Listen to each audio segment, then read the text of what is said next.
اعوذ باللہ من الشیطان الرجیم بسم اللہ الرحمن الرحیم وبہ نستعین انہ خیر ناصر ومعین وصلی اللہ علی سیدنا محمد وآلہ الطیبین الطاہرین اللہم صلی علی محمد وآل محمد وعجل فرجہم۔ محترم ناظرین، السلام علیکم ورحمۃ اللہ وبرکاتہ۔ الحمدللہ ابھی تک کہ ہماری گفتگو اس مقام تک کہ پہنچی کہ اللہ تعالیٰ نے جو انبیاء کا سلسلہ جاری کیا تھا اور یکے بعد دیگری آپ کے لیے انبیاء کو بھیجا، رسولوں کو بھیجا اور شریعتوں کو تبدیل کیا،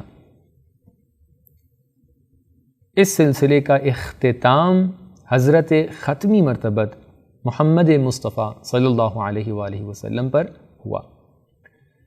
بہرحال اس سے پہلے یہ گفتگو ہو گئی کہ شریعتیں کیوں تبدیل ہوئیں، کیونکہ پرانی شریعتیں ایک خاص وقت کے لیے نازل ہوا کرتی تھیں، لیکن دھیرے دھیرے یہ سلسلہ وہاں پر پہنچا جہاں پر انسان کی جنریشنز، انسان کی نسلیں ایک ایسے لیول پر پہنچی کہ جس کو ہم اس سافٹ ویئر کا، دین کا جو سافٹ ویئر ہے، اس کا فل ورژن اس کو ہم دے سکتے تھے۔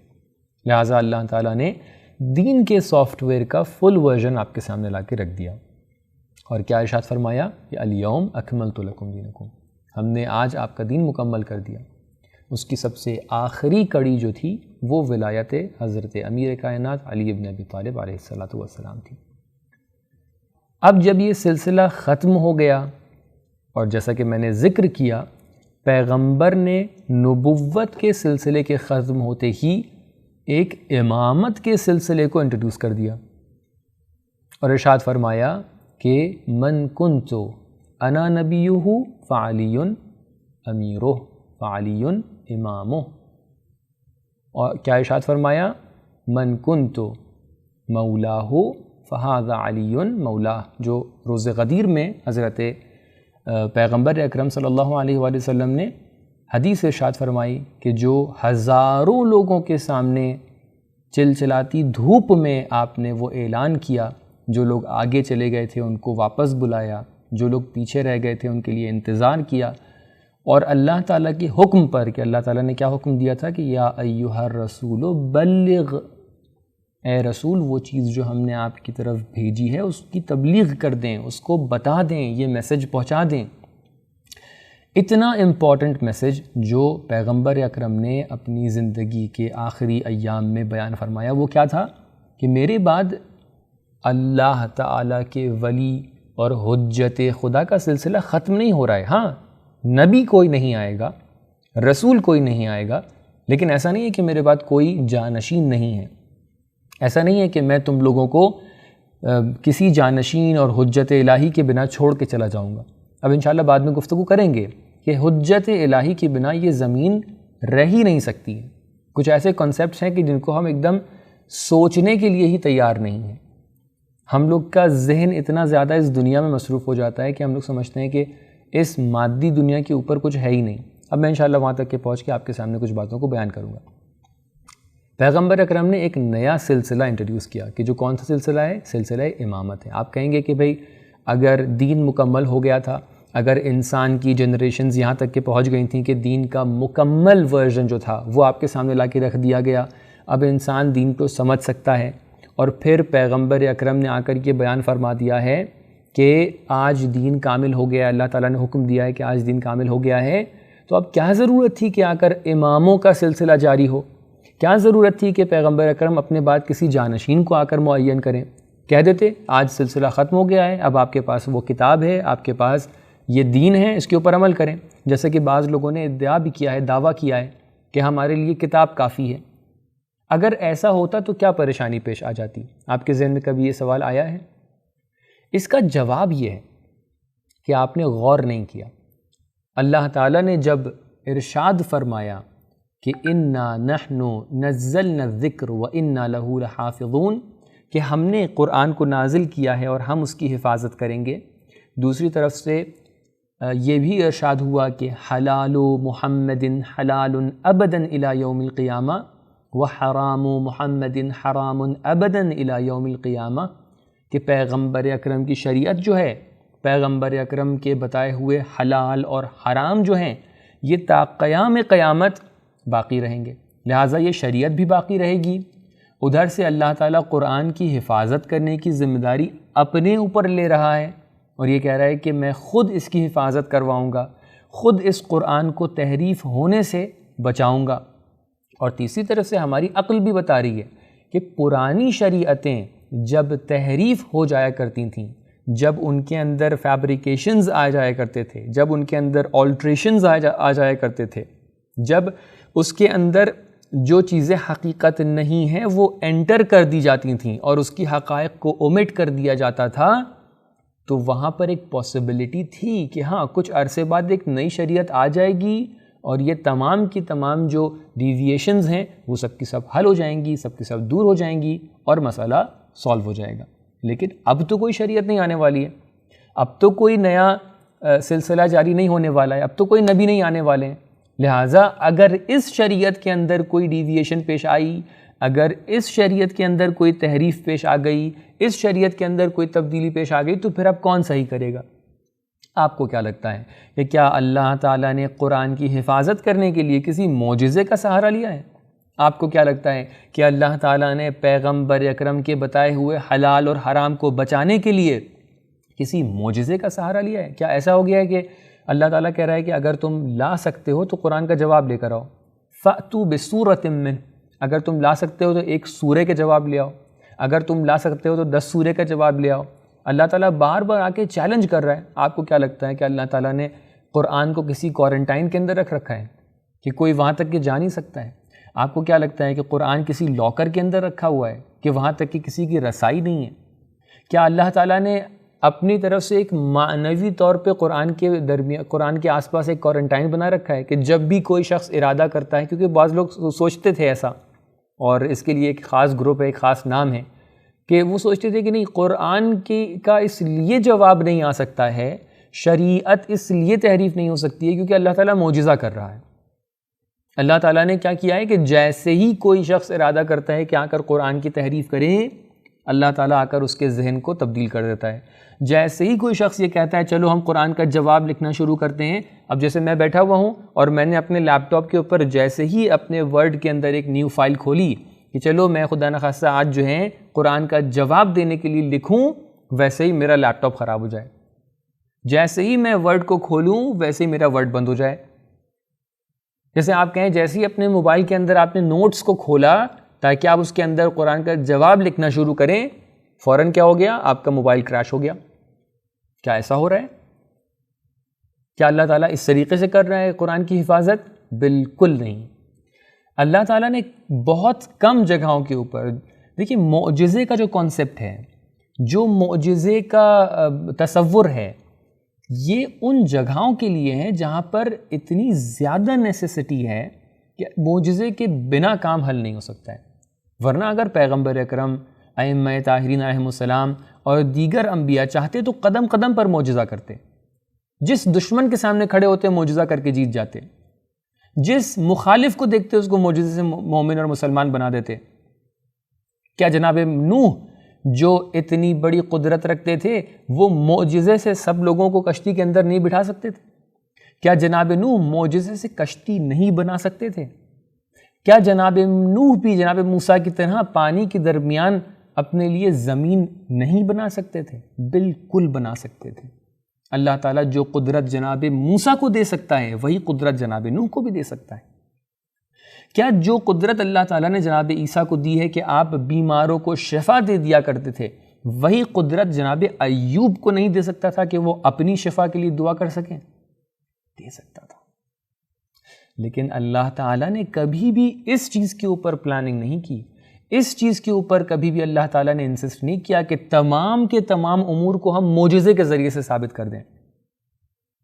ایسا نہیں ہونے والا ہے کہ جب آخری زمانے میں امام زمانہ اجل اللہ تعالیٰ فرجہ شریف تشریف لے کر آئیں گے تو سارے کے سارے کام معجزے سے ہو جائیں گے، امام سب کے سروں پہ ہاتھ رکھیں گے اور سب کے سب لوگ جو ہیں عاقل بن جائیں گے اور سب کے سب لوگ مومن بن جائیں گے، جتنے بھی لوگ ہیں وہ ایک دم سے آ کر امام کی پیروی کرنے لگیں گے۔ بالکل ایسا نہیں ہے۔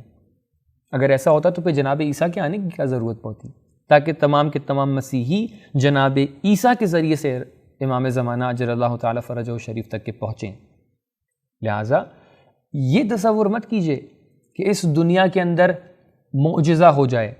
آپ نے دیکھا ہوگا بہت سے لوگ ہیں وہ کہتے ہیں اے کاش ایسا ہوتا کہ میرے پاس وہ قدرت آ جاتی جو میں بیٹھا رہتا اور میرے گھر کے سارے کام ہوتے رہتے۔ اے کاش میرے پاس یہ قدرت آ جاتی کہ میں بیٹھا رہتا، خواتین کہیں گی کہ ہمارے کھانے بن جاتے، ہمارے کپڑے دھل جاتے، ہمارے گھر میں صفائی ہو جاتی۔ مرد کہیں گے کہ اے کاش ایسا ہوتا کہ ہمارے آفس کا ورک ہو جاتا، بچے کہیں گے اے کاش ایسا ہوتا کہ ہمارا ہوم ورکس پورا ہو جاتا۔ تو یہ سب خالی تمنائیں ہیں، یہ سب جو ہیں ہم لوگ کے ہیلوسینیشنز ہیں۔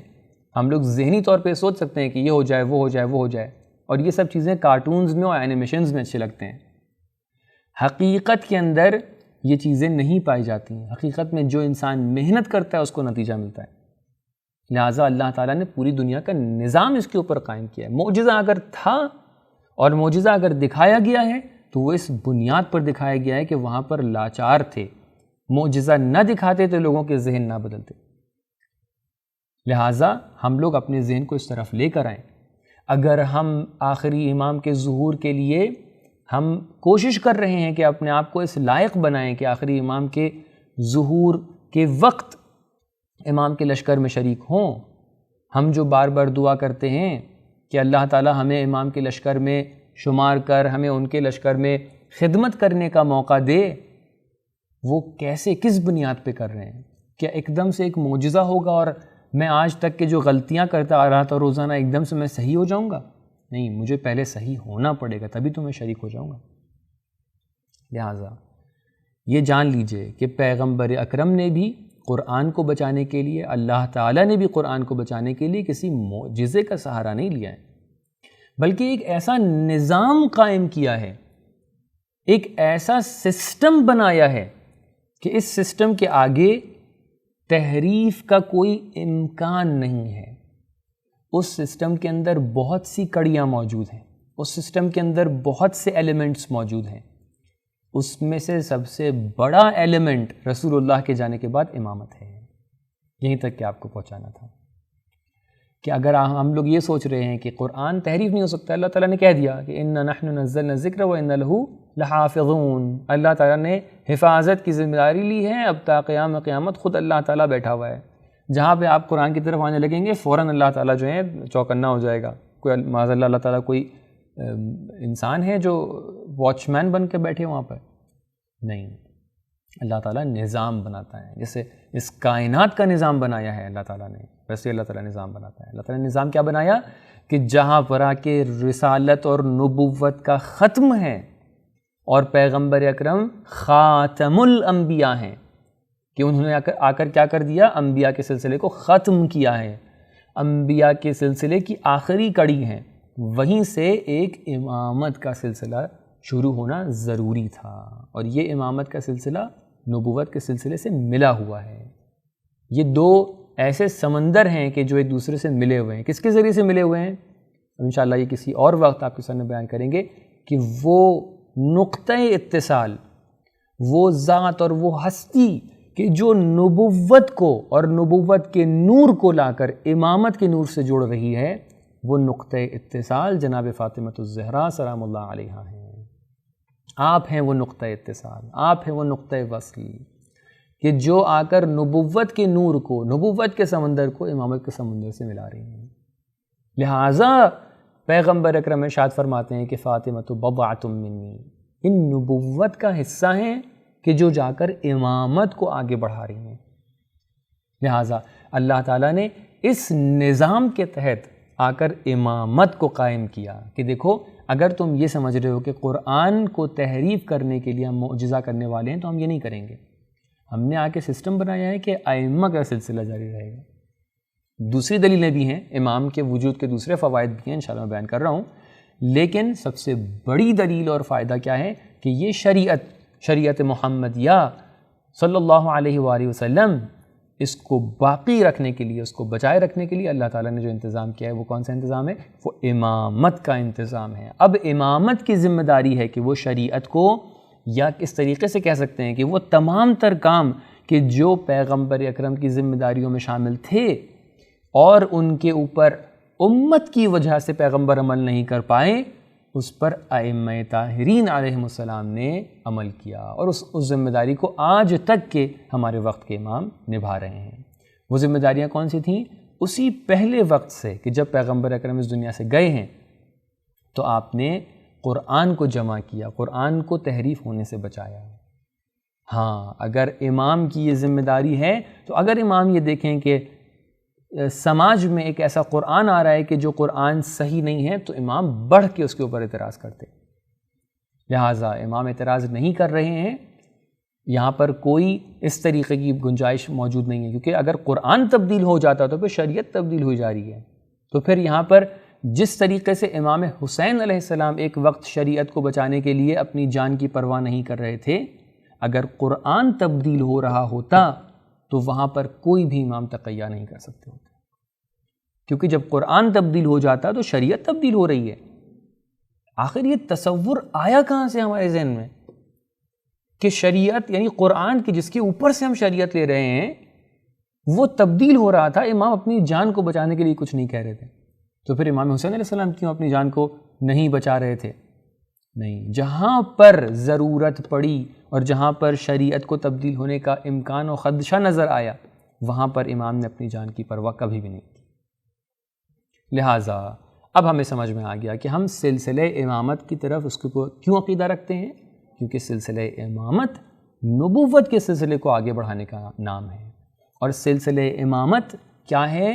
نبوت، شریعت، دین کی حفاظت کرنے والا سلسلہ ہے، اس لیے ہم لوگ امامت کے سلسلے کے قائل ہیں۔ اب امام کتنے ہیں اور کتنے امام رسول اللہ نے بیان کیے ہیں یہ انشاءاللہ آپ کے سامنے اگلے جلسے میں بیان کریں گے۔ آج جو آخری سیگمنٹ ہے اس سیشن کا وہ یہ ہے کہ امامت کے دوسرے بہت بھی فائدے ہیں، جیسا کہ میں نے پہلے عرض کیا تھا کہ امامت کا ایک بہت بڑا فائدہ یہ ہے کہ امامت اللہ تعالی اور اس دنیا میں رہنے والے تمام کریچرز، تمام مخلوقات جو ہیں ان کے درمیان ایک واسطہ ہیں، واسطہ فیض ہیں۔ فیض کا مطلب کیا ہوتا ہے؟ فیض کا مطلب ہوتا ہے کہ کوئی اچھائی پہنچانا، لیکن جب اللہ تعالیٰ اچھائی پہنچاتا ہے تو وہ اچھائی صرف آپ کے مال و دولت اور غذا اور رزق کے معنی میں نہیں ہے، بلکہ اللہ تعالیٰ نے جس طریقے سے آپ کو رزق دیا ہے اس طریقے سے آپ کو وجود بھی دیا ہے۔ آپ اپنے ویری ایگزسٹنس کے لیے اللہ تعالیٰ کے محتاج ہیں۔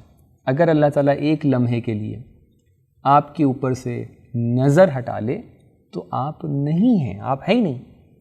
اسی لیے ہمارے ائمہ اور رسول اکرم صلی اللہ علیہ وآلہ وسلم دعاؤں میں کیا پڑھا کرتے تھے؟ اللہم لا تکلنی الی نفسی طرفۃ عین ابدا،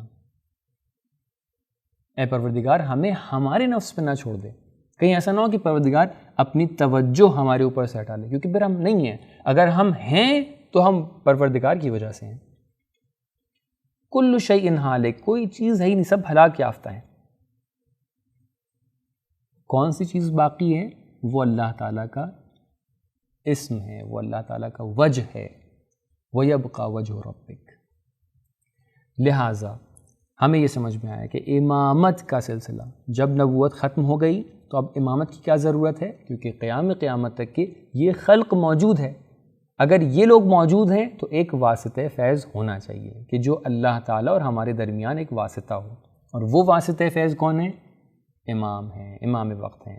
ہر وقت کے جو بھی امام رہتے ہیں وہ واسطہ فیض ہوتے ہیں۔ لہٰذا میں یہاں پر عرض کر رہا تھا کہ کبھی کبھی ہم اس دنیا میں اتنا زیادہ مصروف ہو جاتے ہیں، اتنا زیادہ ہمارا ذہن مصروف ہو جاتا ہے کہ ہمیں یہی نہیں پتہ ہوتا ہے کہ اس دنیا کے علاوہ ایک اور دنیا بھی ہے، کہ جو ہماری آخرت ہے، جو ہمارا ہیئر آفٹر ہے، اور اس تک کے پہنچنے کے لیے اور اس مادی دنیا سے اوپر والی دنیاؤں تک کے پہنچنے کا جو واسطہ ہے وہ واسطہ کون ہے؟ وہ امامت ہے، وہ امام ہے۔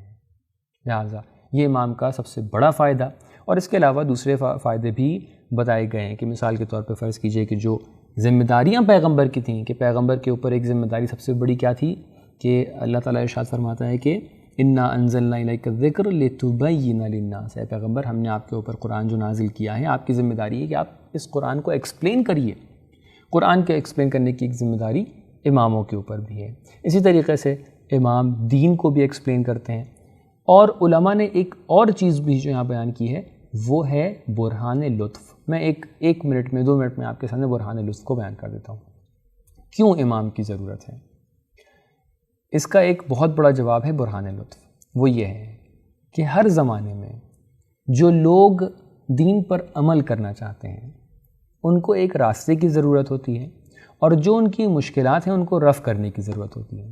کوئی راستہ بتائے، یعنی آپ کے لیے فراہم کر دے راستے کو، جو مقتضی ہے اس کو فراہم کر دے، اور جو آپ کے لیے چیزیں آپ کے لیے رکاو کا باعث بن رہی ہیں، آپ کے لیے رکاوٹ ہیں، ان کو دور کر دے، یعنی جو مانع ہیں، موانع ہیں، ان کو دور کر دیں. تو یہ کام جو ہے اللہ تعالیٰ کی ذمہ داری ہے کہ جب ایک کوئی بندہ ہے اللہ کا اور اللہ کے راستے کی طرف پلٹ کر آنا چاہ رہا ہے تو اللہ تعالیٰ اس کے لیے تمام تر ہدایتوں کے سامان کو فراہم کرے.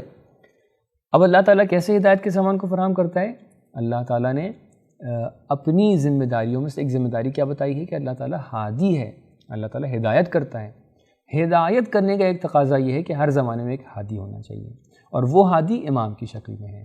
بہت ہی شارٹ اور بریف میں نے آپ کے سامنے اس کا ایکسپلینیشن پیش کر دیا، جو قائد لطف کے نام سے مشہور ہے. لہٰذا آج کے درس میں ہم لوگ کو یہ بات مکمل طور پہ واضح ہو گئی کہ ہر زمانے میں ایک اللہ کی طرف سے اپوائنٹڈ امام کی ضرورت ہے. اسی لیے حدیثوں میں ہم دیکھتے ہیں کہ اس طریقے سے ارشاد ہے کہ لا بد للناس من امیر. ہر زمانے میں ایک امیر ہونا چاہیے، امیر المؤمنین، امیر کائنات. وہ امیر نہیں کہ جو اپنے آپ کو صرف ایک حکومت کی حد تک کے محدود رکھیں، بلکہ وہ امیر کہ جو اس دنیا و آخرت کا مالک ہے. وہ امیر کہ جو ولایت تکوینی و تشریعی رکھتا ہے. ہم اس کے بارے میں بات کر رہے ہیں کہ جو اللہ تعالیٰ اور دنیا کے درمیان واسطہ فیض ہوتا ہے. لہٰذا وہ شخص کہ جس کو ہم امام کہہ سکتے ہیں، جس کو ہم امیر کہہ سکتے ہیں، جس کو ہم خلیفۃ اللہ کہہ سکتے ہیں، جس کو ہم حجت اللہ کہہ سکتے ہیں، یہ تمام کی تمام تعبیرات ایک ہی شخص کی طرف جا رہی ہیں. وہ کون ہیں؟ وہ امام معصوم ہیں. ہمیں ان کی ضرورت ہے کیونکہ ہمیں ہدایت کا راستہ ہمارے لیے فراہم ہونا چاہیے. ہمیں ان کی ضرورت ہے تاکہ ہم دیکھیں کون سے راستے غلط ہیں، ہم پہچان جائیں. ہمیں ان کی ضرورت ہے تاکہ اللہ تعالیٰ سے ہم وصل رہیں، ہم کنیکٹڈ رہیں اللہ تعالیٰ سے. ہمیں ان کی ضرورت ہے تاکہ وہ ہماری شریعت اور ہمارے قرآن کی حفاظت کر سکیں. اور تمام تاریخ میں تمام مراحل کو آپ دیکھیں گے تو ہر مرحلے میں ائمہ نے قرآن کی اور شریعت کی مکمل حفاظت کی ہے. آج کے درس کو یہیں تک کے رکھتے ہیں. انشاءاللہ مزید آنے والے سیشنز میں آپ کے سامنے اس سے آگے اور باتیں بیان کریں گے کہ وہ ائمہ طاہرین، وہ امیر، وہ امام کے جن کے بارے میں ہم لوگ عقیدہ رکھتے ہیں، وہ کتنے ہیں اور ان کے متعلق کس طریقے کی روایات موجود ہیں. یہ تصورات آپ کے سامنے انشاءاللہ آگے والے سیشنز کے اندر پیش کریں گے. والسلام علیکم ورحمۃ اللہ وبرکاتہ.